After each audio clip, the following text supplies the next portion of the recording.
आस्था channel के माध्यम से जितने लोग कथा सुन रहे हैं, फेसबुक यूट्यूब पर जितने कथा सुन रहे हैं और कुबेरेश्वर धाम में जितने कथा सुन रहे हैं, आप में से कितने लोग हैं जो पूर्णिमा का व्रत करते हैं?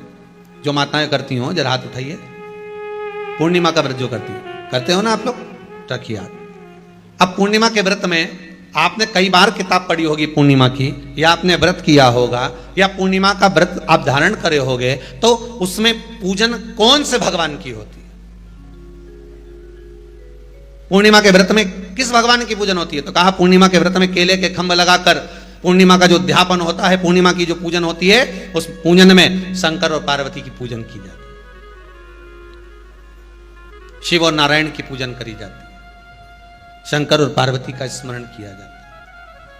किसकी पूजन होती है? शिव पार्वती।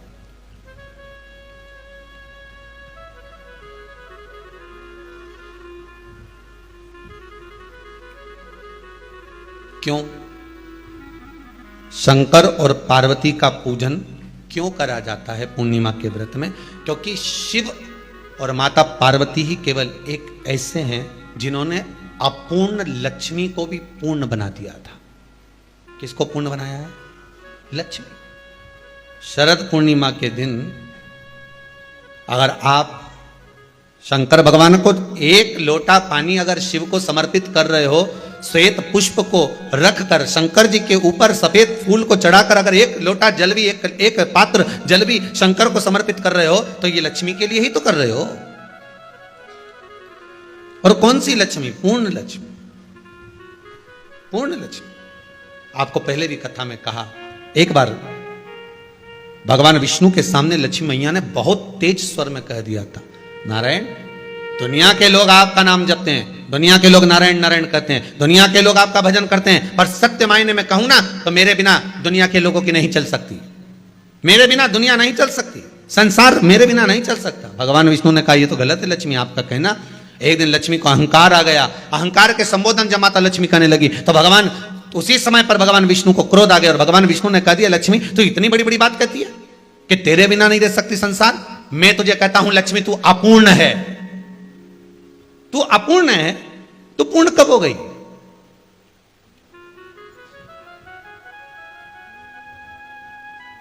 तेरी पूर्णता कहां हो गई?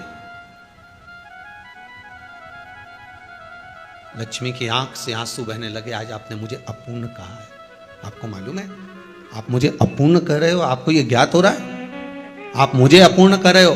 भगवान कहते हैं हाँ लक्ष्मी मैंने तुझे अपूर्णता का मतलब आप जानते हो ना?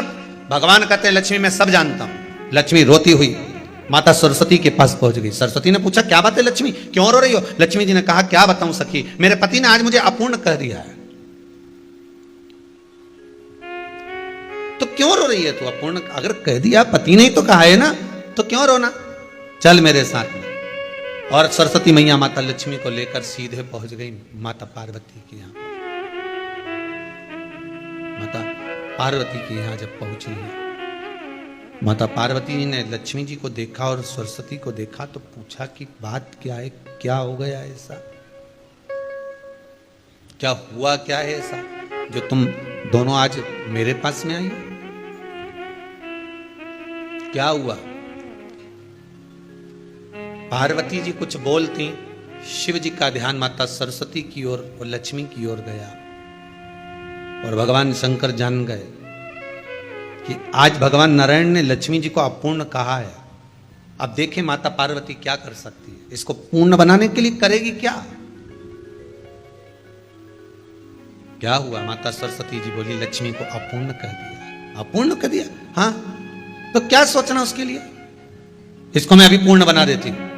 माता जगतजननी पार्वती ने गोदी में विराजमान गणेश जी को उठाया और उठाकर लक्ष्मी जी की गोद में दे दिया। ले लक्ष्मी, आज से तू पूर्ण हो गई। लक्ष्मी आज से तू पूर्ण है। गोदी में जब तक संतान नहीं है तो नारी को लोग अपूर्ण समझते हैं, पर माता पार्वती जी ने संपूर्ण ब्रह्मांड में एक सिद्धता प्रदान कर दी कि अपने गोदी के लाल को, अपने गोदी के पुत्र को माता ने लक्ष्मी की गोद में देखकर लक्ष्मी को पूर्ण बना दिया। वो दिन कौन सा था? यही शरद पूर्णिमा का दिन था। कौन सा दिन? आवाज पकड़ ला। यही शरद पूर्णिमा का दिन था। शरद पूर्णिमा का दिन लक्ष्मी को पूर्ण करने का दिन, पूर्ण करने का। केवल अमृत ही नहीं बरसता, शरद पूर्णिमा के दिन लक्ष्मी भी बरसती है। लक्ष्मी पूर्णिमा के कितने व्रत होते हैं? बोलते जाओ जरा, जल्दी जल्दी बोलो। पूर्णिमा के नारियों को, स्त्रियों को अखंड सौभाग्य के लिए, जो नारी वैधव्य नहीं होना चाहती है, उस नारी को पूर्णिमा के कितने व्रत करना चाहिए? जिस नारी के यहाँ संतान नहीं हो, औलाद नहीं हो, उसको पूर्णिमा के कितने व्रत करना चाहिए? जिस नारी का पुत्र, पति बहुत बीमारी से ग्रसित हो, लग रहा हो कि ये मेरा बेटा बहुत बड़ी बीमारी में घिरा हुआ है, तो नारी को कितने व्रत करना चाहिए? स्वयं भगवान कृष्ण ने माता यशोदा को द्वापर में भी बताया है कि पूर्णिमा के 32 व्रत होते हैं। कितने व्रत होते हैं? 32।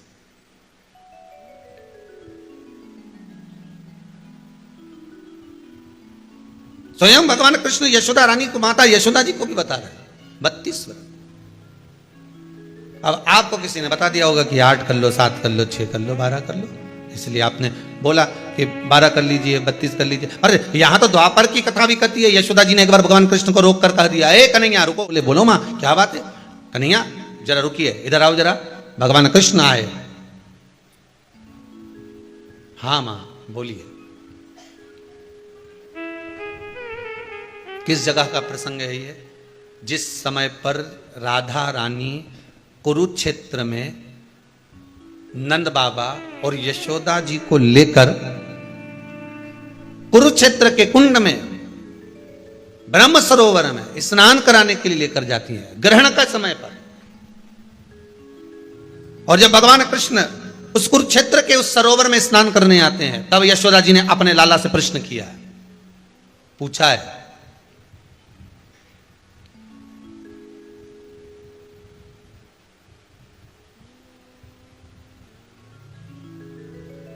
कि नारी वैधव्य होकर ना मरे, उसका पति कोई रोग से ग्रसित ना हो, उसका पुत्र किसी रोग में ना पड़े। अरे भाई कितना सुंदर संवाद लिखा है। अगर किसी माता का पुत्र मान लो किसी नशे में डूबा हुआ है, कोई नशा कर रहा है और गलत नशा है, आपको लग रहा है कि ये नशे में डूबा हुआ है, आपको लग रहा है कि ये गलत जगह पर डूब गया है, आपको लग रहा है कि मद्रापान में, मांसाहार में या अधिक गांजा आदि का जो भी नशे होते हैं, जितने भी नशे, उसमें डूब चुका है। और माँ उसको समझा रही है, तू नशे में मत डूब, तू इस काम को मत कर, तू ये गलत कर्म मत कर। माँ उसको समझा कर हार गई। तो मेरा माताओं से निवेदन है, आप उसको समझाना बंद कर दो, एक काम करना प्रारंभ कर दीजिए। हमें जो शिव महापुराण के माध्यम से शास्त्र कह रहा है कि आप 32 पूर्णिमा के व्रत प्रारंभ कर दो। उसमें करना क्या है आपको? केवल जिस दिन व्रत रहे, रात्रि के समय पर कोई भी मीठा, कुछ भी सामग्री आप चंद्र की रोशनी में, चंद्र को अर्घ देने के बाद, पूजन करने के बाद उसको रखो, और वही सामग्री जो नशा कर रहा है उसको पूर्णिमा के दूसरे दिन उसको खिलाओ। आप धीरे धीरे खिलाना चालू करेंगे, जिस नशे में वो डूबा हुआ उस नशे से वो छूटना प्रारंभ हो जाएगा। 2 पूर्णिमा व्रत करके तो देखो, तीसरे में तुम्हें जरूरत ही नहीं पड़ेगी। धीरे धीरे आप रुक, वो छूटना प्रारंभ हो जाएगा। स्वयं भगवान कह रहे हैं, यशोदा मैया ने कन्हैया को रोक लिया कुरुक्षेत्र के उस मैदान में, और भगवान कृष्ण का दर्शन माता यशोदा जी करी। बहुत दिनों के बाद माँ को, आज माता यशोदा को लाला का दर्शन हुआ, बहुत समय के बाद, जाने के बाद, बहुत समय के बाद।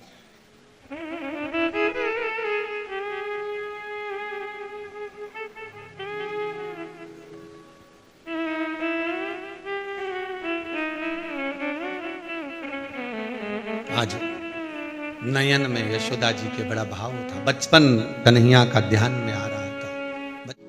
कृष्ण से माता यशोदा जी ने पूछा, कन्हैया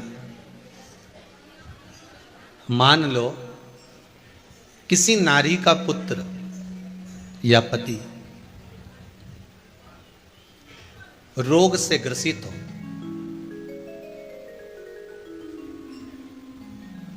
उसके पति की या पुत्र की आयु थोड़ी सी हो, तो हे कृष्ण, उस नारी को कौन सा व्रत धारण करना चाहिए या किसकी पूजन करना चाहिए? ये कुरुक्षेत्र की भूमि का संवाद है।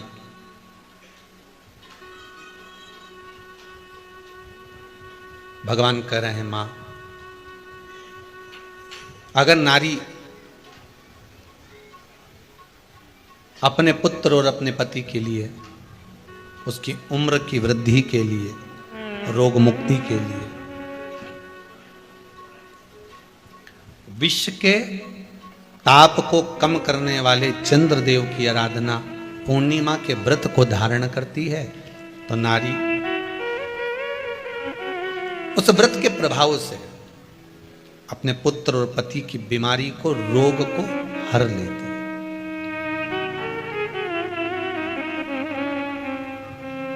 रोग का हरण कर लेती।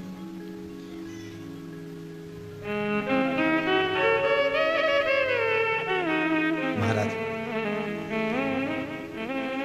जो बच्चा बुद्धि से विकलांग हो, विद्या में कमजोर हो, परीक्षा हॉल में पेपर देते समय भूल जाता हो,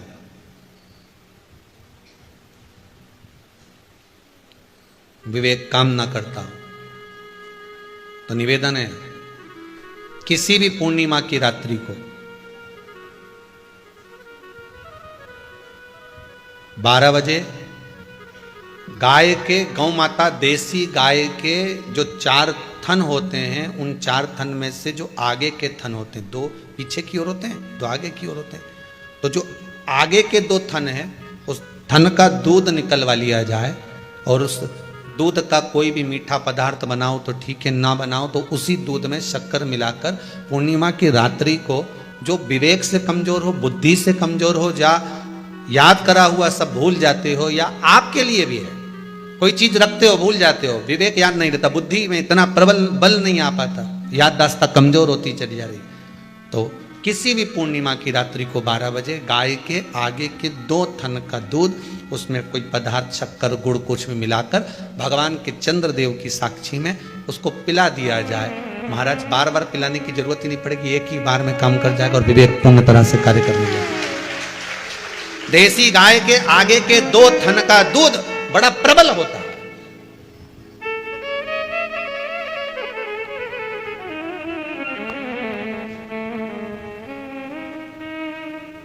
पूर्णिमा की रात्रि को 12 बजे उसका प्रयोग किया जाए। आप उस दूध को निकाल लो, शाम के समय, रात्रि के समय ग्वाले से कहकर, जिसके यहां पर देसी गाय हो, वहां निकलवा कर उसको रखा जाए, उसका पान करा जाए। महाराज, रोग बीमारी में प्रबलता है, तो मां यशोदा जी जग कल्याण के लिए पूछ रही है, संपूर्ण विश्व के कल्याण के लिए।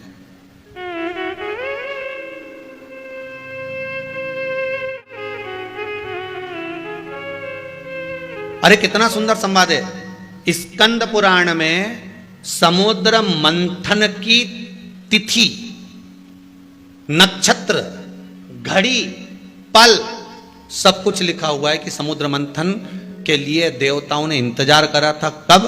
जब चंद्र का प्रभाव पूर्ण हो। जब चंद्र का प्रभाव पूर्ण होगा तब जो मंथन होगा, उस मंथन का जो सुख होगा वो जीवन को आनंद दे जाएगा। हो सकेगा तो कल की कथा में मंथन के लिए जो समय स्कंद पुराण में कहा गया कि ये समय में चंद्र प्रबल होगा, उस चंद्र की प्रबलता में मंथन का कार्य प्रारंभ करा जाए। देवता और राक्षस मिलकर मंथन करें। कल की कथा में वो पल, वो समय भी बताएंगे कि स्कंद पुराण में ये जगह पर ये चीज लिखी है। क्यों इंतजार कर रहे हैं कि चंद्र प्रबल हो तब हो? क्यों भीष्म पितामह इंतजार करते हैं कि सूर्य उत्तरायण हो तब जाऊं?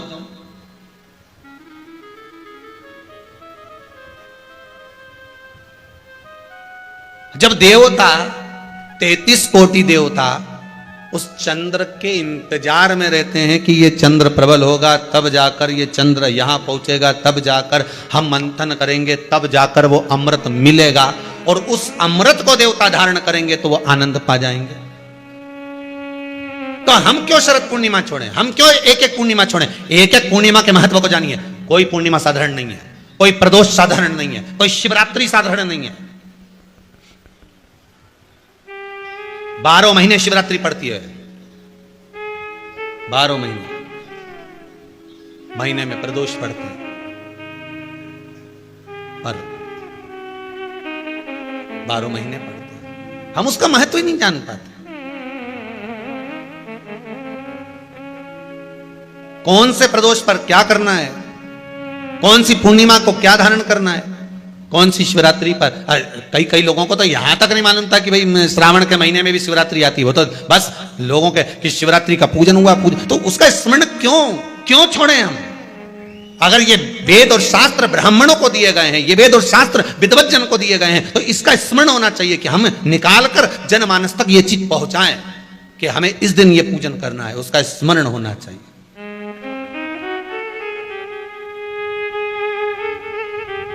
और वो सुख देने वाला। भगवान कृष्ण से यशोदा जी ने पूछा तो भगवान कृष्ण ने कहा, मां, पूर्णिमा का व्रत अगर नारी 32 पूर्णिमा धारण कर लेती है तो वो नारी वेदव्य होकर नहीं जाती। पर आप लोग व्रत जो करते हो ना, जो भी व्रत आप लोग उठाते हो, सोमवार का व्रत जैसे किसी माता जी ने उठा लिया और वो उठाने के बाद, हम तो शादी नहीं हुई थी ना जब भी सोमवार व्रत करते थे, अब शादी हो गई अभी भी हम सोमवार का व्रत कर रहे हैं, करे जा रहे हैं, पर उसका कोई उद्यापन नहीं करा, कोई संकल्प नहीं लिया गया कि मैं 5 करूंगी कि 16 करूंगी कि 25 करूंगी कि 31 करूंगी कि 21 करूंगी। इससे पूर्णिमा व्रत का विधान में कहा गया कि 32 पूर्णिमा का पहला संकल्प होना चाहिए। उसके बाद आपकी 32 पूरी हो जाए, फिर आप दूसरे और व्रत कर लो, फिर 32 कर लो, फिर 32 कर लो, पर उसमें पूर्णता का भाव। अभी तक किसी के सोमवार और गुरुवार और शुक्रवार के व्रत ही पूर्ण नहीं हुआ, अभी तक चल रहा है, अभी तक चल रहा है। हम तो सोमवार का व्रत करते हैं, हम तो शनिवार करते हैं, अब शनिवार करते करते 4 साल हो गए, 6 साल हो गए, 5 साल हो गए। भगवान को तो थोड़ा बहुत कुछ खिला पिला के उनको एक बार तो विश्राम दे। गाड़ी भी चले नहीं तो इंदौर से चली तो बीच में कहीं तो रोकोगा। अरे बोलो तो सही, इंदौर से चली 200 किलोमीटर दूर कि चलने, मैं सीहोर जा रही हूँ, कुबेरेश्वर धाम जा रही हूँ, तो 150 किलोमीटर दूर मेरे को इंदौर से जाना है, तो बीच में एक आध जगह तो चाय माय पियोगे, गाड़ी के भी ठंडा करोगे। 600 किलोमीटर जाना है तो एक जगह तो गाड़ी रोकोगे कि मेरे को गाड़ी रोकना है, थोड़ी देर गाड़ी ठंडी हो जाएगी, गाड़ी में थोड़ा सा आराम लग जाएगा, अपने के भी आराम लग जाएगा, तो भगवान के भी तो थोड़ा बहुत आराम। तो तुम तो लगे सर सोमवार सोमवार सोमवार सोमवार सोमवार, मंगलवार मंगलवार, शनिवार शनिवार शनिवार करते करते बचपन में भी करा, करते करते शादी भी हो गई, बच्चे भी हो गए, अभी तक करे जा रही। एक बार तो थोड़ी गाड़ी को रोक।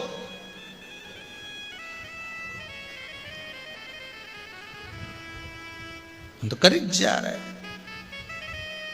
भगवान भी मन में सोच रहा है अब तो निपटेगी तभी छोड़ेगी, ये ऐसे मुझे छोड़ने वाली नहीं है, पकड़ के बैठी है।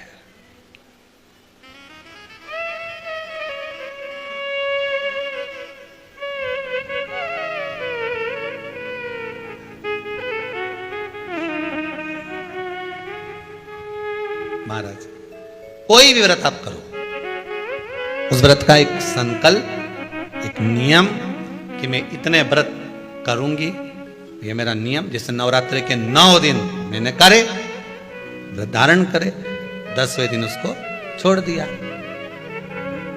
अब तुम तो सोच कर बैठी कि ये मैं 9 दिन धारण कर लूंगी, ने एक दिन बाद एकादशी पड़ रही है तो 10वें के दिन कौन छोड़े, दशहरे का भी व्रत ये भी कर लूँ, 11 भी पूरी कर लूँ, उसके बाद प्रदोष भी कर लूँ, और प्रदोष के बाद में मैं फिर जो द्वादशी पड़ी 12 पड़ी वो कर पुरा के इसके बाद ही छोड़ूंगी मैं तो व्रत। तो भगवान भी मन में सोच लिया है एक को तो निपटा ले पहले, जो मामा जी आया है इनके अच्छे से खिला पिला ले। नवरात्रि में देवी जी आई हैं, पहले इनके 9 व्रत पूरे कर पहले इनको विदा कर ले, उसके बाद अगला व्रत कर लेना 11 का एकादशी का। पर कई चतुर कई विद्वान बस चालू हुए तो फिर सीधे पूर्णिमा तक ही रोकूंगी, अब तो करे जाऊंगी। थोड़ा सा जिस व्रत को उठाया गया, जिस व्रत का नियम लिया गया है, उस व्रत का प्रदान कर फिर उसको थोड़ा सा भाग प्रदान कर हमने ये व्रत पूर्ण कर लिए। भगवान हमारा ये व्रत आपकी कृपा से, हे विश्वनाथ, हे शंभु, हे त्रिकालदर्शी, हे कैलाशी, मेरी 26 एकादशी आज पूर्ण आपकी कृपा से हुई है, इसलिए मैं उद्यापन कर रही हूं, आपकी कृपा से कर रही हूं। उसके बाद फिर उठाऊंगी, फिर कर लूंगी, पर आज मैंने पूर्णता का भाव लिया।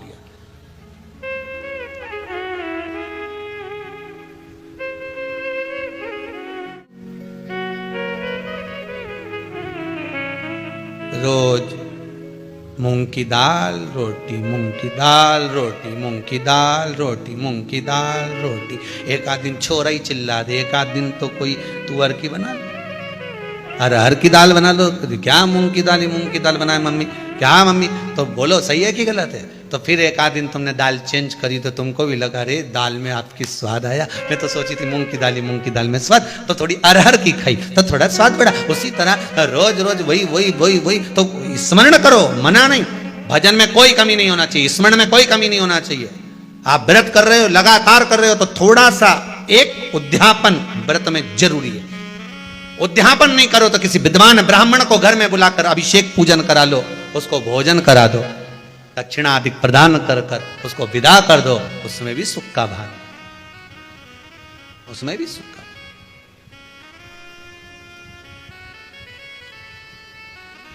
अब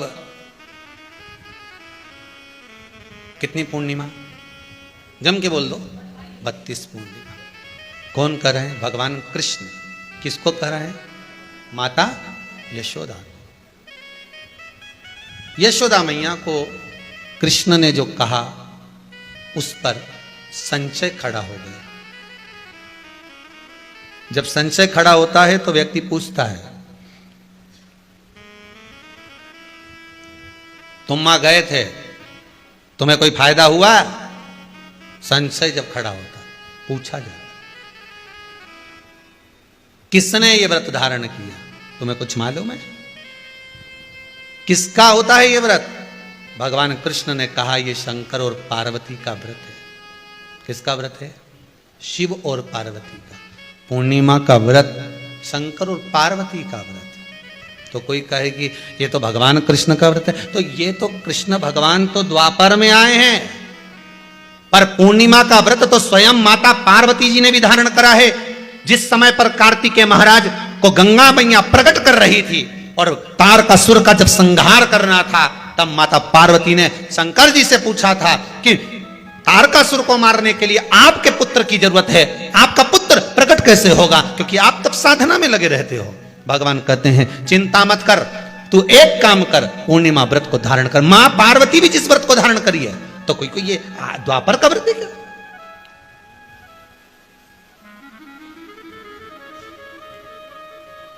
सतयुग का व्रत है क्या? यहां तो नियम निकलते गए, त्रेता का नहीं, सतयुग है। और सतयुग का ना जाने कितने निकल गए, ना जाने कितने द्वापर, ना जाने कितने कलयुग, ना जाने कितने त्रेता युग निकल गए। पुराने चले आ रहे, पुराने।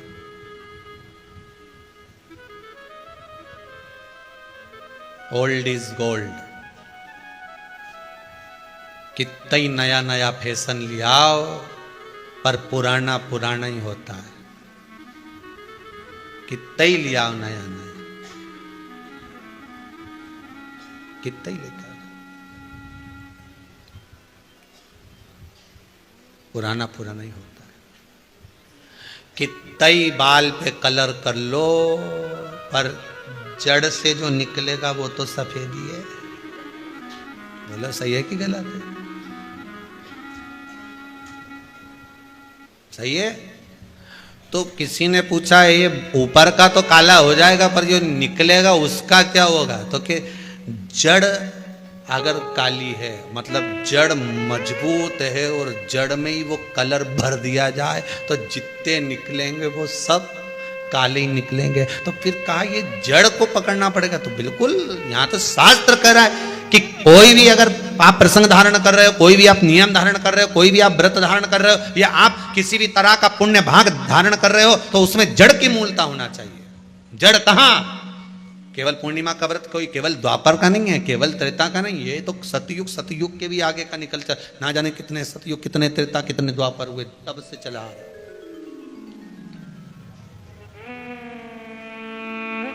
कितने महाराज धारण किया। कोई संवाद हो ऐसा, यशोदा मैया कर रही भगवान कृष्ण से, कोई संवाद ऐसा हो, कोई संवाद।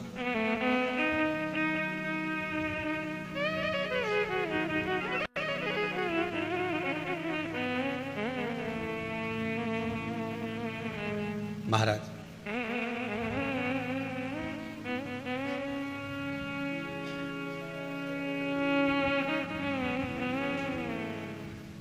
जिनके नयनों में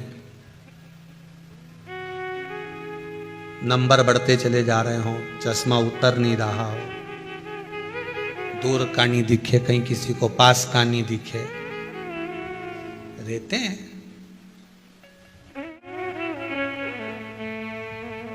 उसके लिए भी है शरद पूर्णिमा के दिन तुलसी की जो डंडी होती है,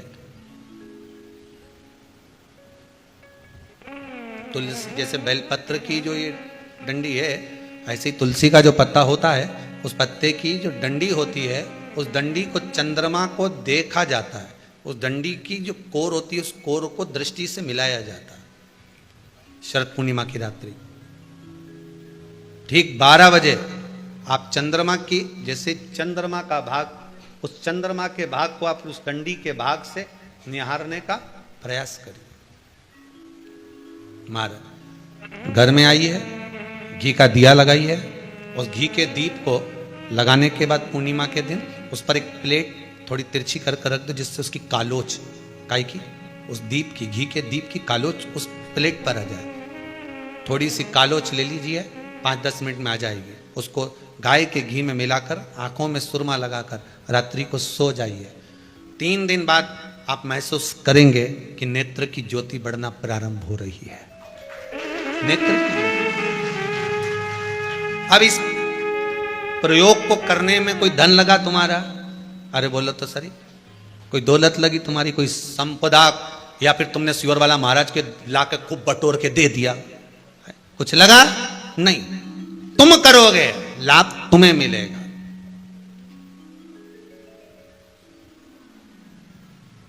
ये वो टच पावर नहीं है जैसे पूजन में चलता है ना, कि पूजन में पति पूजन कर रहा है और पत्नी उसको टच करके बैठी हो, है मिल जाएगा। तो हम तो कई बार कथा में कहते हैं कि पति समोसा खा रहा हो, तू बढ़िया सिर पे पल्लू लेके टच करके बैठी रहे, मिल जाएगा। नहीं, वो बफेट में खाना खाए रिसेप्शन में, काय को बेचारा जो जजमान है, बेचारा जो तुम्हारा बीआई जी है, उसका काय को नुकसान करो। एक प्लेट उठा, क्योंकि आज के जमाने में प्लेट ही महंगी है, 500 की एक चढ़ती होगी, कितने की चढ़ती होगी जो केटरिंग में देते हैं ना, 500-300 की एक, अब 300 का नुकसान, तो प्लेट एक उठा और पति जी में तो सिर पर पल्लू लेके टच करके दे। ने वो गुलाब जामुन खाए न स्वाद तुझे आए, वो इमरती खाए न मुंडा में जाए, न जलेबी खाए तो सीधे, न वो गोलगप्पा वो खाए न तुम्हारे मुंह में जाए, तो ऐसा होए? अरे बोलो तो सही। दवाई मरने के बाद खिलाई जाती है कि जीते जी खिलाई जाती है? जीते जी। और कोई कहे कि अब मर गया रे, अब इसको जरा डिस्पिरिन की गोली खिला दे, इसका सिर दुख रहा होगा, इसका पेट दुख रहा होगा, इसको जरा कोई पुदीना की गोली खिला दे, दे जरा दे इसको खिला। दवाई जीते जी खिलाएं कि मरने के बाद खिलाएं? अरे बोलो तो जम के जीते जी। अब मरने के बाद दवाई काम करेगी क्या? प्राण छूटने के बाद दवाई काम करेगी क्या? बोलते जाओ जरा दमदारी से। जितने आस्था पर कथा सुन रहे हैं, फेसबुक ग्रुप पर सुन रहे हो, दवाई जीते जी काम करती है, मरने के बाद दवाई काम नहीं करती। उसी तरह राम नाम, कृष्ण नाम, शिव नाम जीते जी भजन करोगे तो काम करेगा अंतिम बिंदु तक।